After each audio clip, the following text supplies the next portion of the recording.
Hello, our names are Casey and Leah, and we are here from SLO Bike Safety. Our podcast today is intended to educate about different safe bike routes around SLO and other environmental factors that could come into play while biking. Let's jump right into these questions. First one for Leah. Do you ride a bike either on campus or around SLO? I do ride a bike on campus and around SLO. I specifically ride an electrical bike. Amazing. Can you share some of the benefits of commuting via bicycle rather than a car? Of course. Well, one is that you get to have your daily exercise because the terrain around SLO tends to be pretty hilly, so you get to have that incline while you're biking. Another benefit is that it's not as expensive because having to drive around SLO and around on campus too can tend to take up a lot of gas. A lot of resources are further away, which means you need to buy more gas, and gas is really expensive around here. That's very true. What are some common misconceptions about bike commuting, and how can we fix them, do you think? Yeah, a lot of times people tend to think that biking is not too accessible in terms of having to own a bike, but the reality is that there's a lot of people like SLO residents and SLO students who are graduating that need to get rid of their bike and that they sell it for pretty cheap. So it's pretty affordable. And on top of that, there's a lot of bike lanes in SLO, so it's really viable to be able to bike in SLO and around SLO. That's true. Thank you.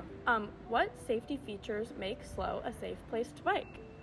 SLO is a great place to bike, especially because of the bike community is so huge. There's a lot of bike lanes, and on top of that, cars and pedestrians know to look out for specifically bicyclists. So the chances of you getting into an accident per se is really low.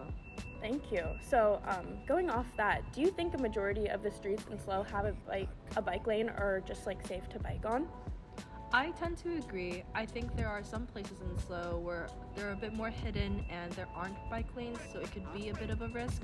But other than that, for the most part, downtown SLO or on campus at Cal Poly or specifically around Cal Poly tend to have a lot of bike lanes. Great.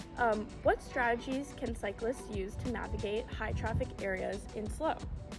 That's a great question.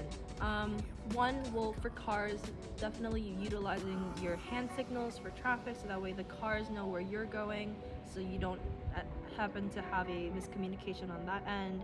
And in terms of pedestrians, definitely try to avoid passing pedestrians, especially on campus. I notice a lot of students tend to wear headphones, so passing them will also startle them and it might cause an accident. Yes, very true.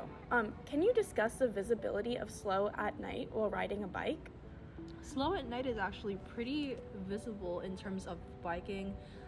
And on top of that, a lot of bikes tend to have reflective lights, so you know when you see another bicyclist coming your way or either along your direction. And in terms of cars and pedestrians, there's not a lot of pedestrians out there, so you don't have to worry as much during the day.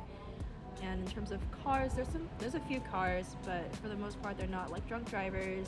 They're not under the influence, so it's not really something to worry about a whole lot. Great, thank you. And for our last question, can you share any positive experiences of biking around SLO that have been beneficial to you? Of course. As I ride an electrical bike, I don't get as much physical exercise, but I tend to think that having to bike around campus allows me to see SLO and its beautiful environment a lot more in comparison to walking with a friend and or driving on campus. I get to appreciate SLO's beauty. I get to stop and chat with people, which I wouldn't be able to do if I were to drive. Amazing. Thank you so much for listening to our podcast. We hope you learned something new. Thank you.